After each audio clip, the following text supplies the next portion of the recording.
Hello students, today we are going to start new topic forces between multiple charges।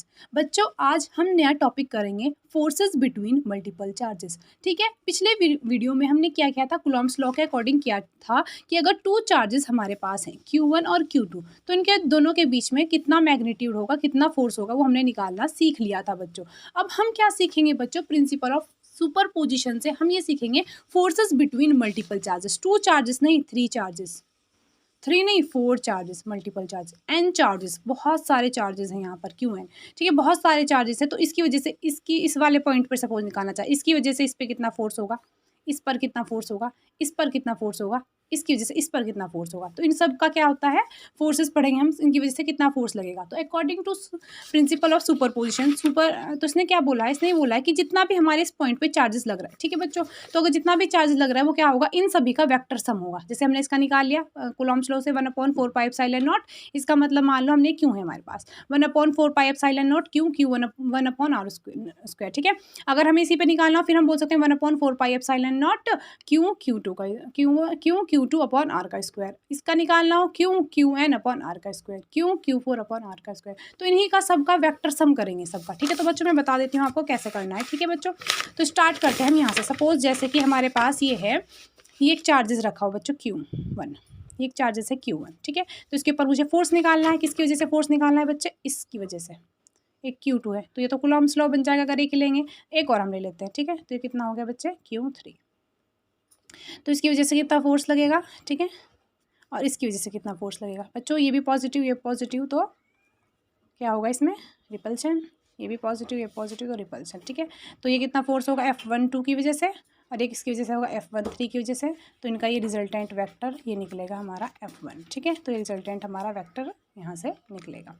ठीक है, क्योंकि ये repulsion होगा, ये भी पॉजिटिव ये भी पॉजिटिव, पॉजिटिव पॉजिटिव के बीच में क्या होता है बच्चों, रिपल्शन, तो रिपल्शन हो जाएगा। ठीक है, ये Q1 Q3 है, तो इन दोनों के बीच में क्या होगा, रिपल्शन होगा, और ये क्या हो जाएगा, रिपल्शन से ऐसे होगा, तो इनका मैग्नीट्यूड ये वाला निकलेगा। ठीक है, तो पहले हम F12 निकाल लेते हैं, फिर F13 निकाल लेंगे, इन दोनों का वेक्टर सम कर देंगे और हमारा क्या हो जाएगा, निकल जाएगा फोर्सेज बिटवीन मल्टीपल चार्जेस। तो कैसे निकाल लेंगे बच्चों, F12 कूलॉम्स लॉ का जब मैंने डेरिवेशन कराया था आपको बताया था, F12 क्या है, force on Q1, force on Q1 due to Q2, है ना।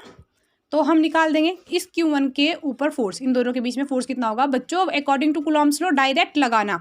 F12 बिल्कुल घबराने की जरूरत नहीं कि कुछ नया है, बस डायरेक्ट कूलॉम्स लॉ का लगाना है। 1/4πε0 बोला था उसने, Q1 Q2 अपॉन R12, क्योंकि R1 और 2 का इसका स्क्वायर हो गया, R12 का हमने क्या कर दिया बच्चों, स्क्वायर कर दिया, और ये यूनिट वेक्टर लगा दिया, डायरेक्शन के लिए लगा दिया। ठीक है, तो इसकी वजह से तो फोर्स ये होगा बच्चों। ठीक है, इसकी वजह से निकाल लेते हैं बच्चों हम F13, है ना, force on Q1 due to Q3। तो इसमें क्या निकल जाएगा, force on Q1 due to Q3। तो force on Q1 due to Q3 की वजह से फोर्स निकाल देंगे 1/4πε0 Q1, ठीक है, Q3 अपॉन R13 का स्क्वायर, और R13 मैग्नीट्यूड में, तो ये हो जाएगा फोर्स 13। तो फोर्स क्या होता है बच्चों हमारा, force equals to F12 plus F13, है ना, ये फोर्स था।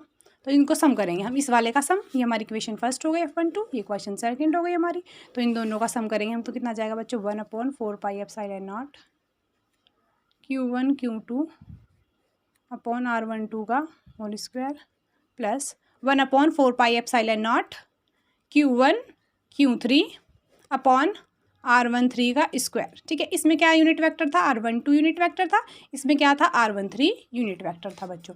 1/4 कॉमन क्या आएगा बच्चों, देख लेना, ये तो बहुत 8th क्लास का क्वेश्चन है। 1/4πε0 है दोनों में से, और Q1 है, तो ये हम बाहर ले लेते हैं।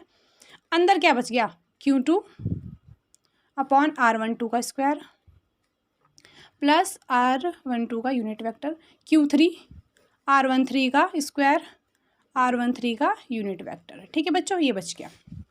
अब हमने क्या करना बच्चों, तो ये तो हमारा आगे किसने वेक्टर के लिए आ गया, टू वेक्टर्स, मतलब दो चार्जेस थे हमारे पास, एक इसकी वजह से और इसकी वजह से हमने निकाल लिया बच्चों। अगर ये क्या हो, इनफाइनाइट हो, बहुत सारे चार्जेस हैं, 2 3 4 5 6 7 8 9 10 एन तक, कितने भी इनफाइनाइट है, तो हम क्या कर देंगे, ऐसे ही सबका सम कर देंगे। इसको लिखने का तरीका क्या होगा बच्चों, हम इसको ऐसे लिख सकते हैं, Q1 अपॉन 4πε0 ठीक है, सिग्मा लगा देते हैं, सिग्मा की फॉर्म में लिखते हैं बच्चों। आपने ये पढ़ा होगा बाइनोमियल एक्सपेंशन में 11वीं क्लास में मैथ्स में। तो हम Q2 है ना हमारे पास, Q2, तो Q2 को क्या लिख देती हूँ बच्चों मैं I, और ये चेंज हो रहा है, आई कहाँ से चेंज हो रहा है, 2 से, 2 3 4, तो एक क्या इक्वल्स टू 2, 2 से लेकर कहाँ तक हो सकता है ये n तक, ठीक है बच्चों, तो n तक जा रहा है ये। और नीचे भी मैं ऐसे ही कर देती हूँ इसका r का 1 तो एज इट इज़ रहेगा, और यहाँ पर कितना कर देती हूँ i, है ना।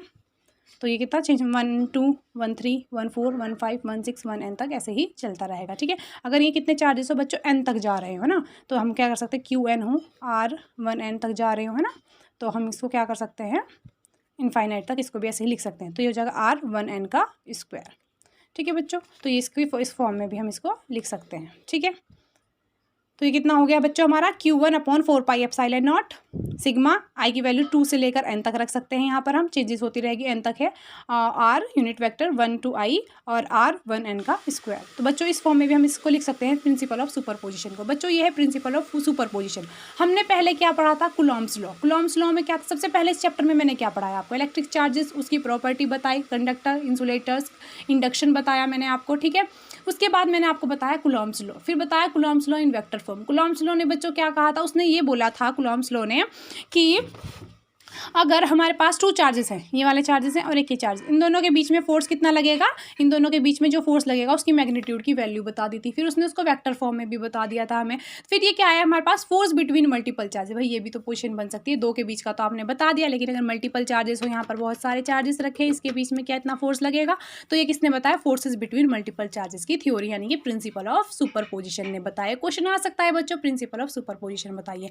तो ये बच्चों मैंने आपको बताया, पहले हम इसका फोर्स निकाल लेंगे, फिर इन दोनों का फोर्स निकाल लेंगे, दोनों को प्लस कर देंगे, और जितने भी होंगे अगर n टर्म तक है तो n टर्म तक हम इसको ऐसा करके लिख लेंगे, मतलब 1 3 की जगह n। बाइनोमियल एक्सपेंशन आपने 11वीं क्लास में पढ़ा होगा, ठीक है। नहीं भी पढ़ा होगा मैं आपको इसको लिखना सिखा दूंगी, इसकी बिल्कुल अलग क्लासेस लेके। अगर ये वाली टर्म आपको समझ में नहीं आई होगी, आप मुझे बता देना, बाइनोमियल एक्सपेंशन नहीं लिखना आया होगा अगर आपसे, तो मैं इसको दोबारा आपको बता दूंगी पूरा अच्छे से, क्योंकि 11वीं क्लास के चैप्टर में हम वहाँ से इसको सीखते नहीं आया होगा, मैं आपको इसको दोबारा बताऊंगी, इसको लिखते कैसे हैं, हमेशा आपके काम आएगा नई वीडियो बनाकर, ठीक है बच्चों। अब ये हो गया आपका इलेक्ट्रिक चार्जेस कंप्लीट हो चुका है बच्चों। कल से आपकी नई वीडियो आएंगी इलेक्ट्रिक फील्ड के ऊपर, जल्दी ही 2 या 3 दिन में इलेक्ट्रिक फील्ड हम जल्दी कोशिश करेंगे करने की, कंप्लीट हो जाए, फिर आपका टेस्ट भी होगा। आपको जितना करा दिया गया है इलेक्ट्रिक चार्जेस के बारे में, आपको उसको प्रिपेयर रखना है, सैटरडे में आपका उसका टेस्ट होगा और न्यूमेरिकल के साथ होगा, ठीक है बच्चों। Thank you.